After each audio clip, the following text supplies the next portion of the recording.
Hei vaan kaikille. Minä olen Rainer Väänänen ja olen pappina täällä Rovaniemellä, keskikaupungilla, Rovaniemen seurakunnan ytimessä. Olen hakenut Tyrnävän kirkkoherran paikkaa ja todella mielelläni tulisin sinne teidän omaksi kirkkoherraksi.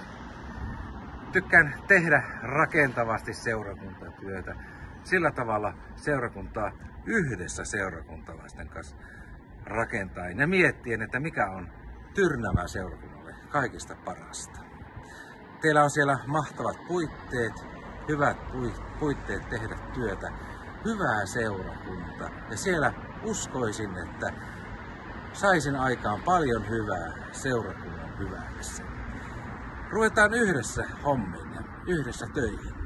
Tästä on hyvä jatkaa. Kiitos jo tässä vaiheessa teille kaikille.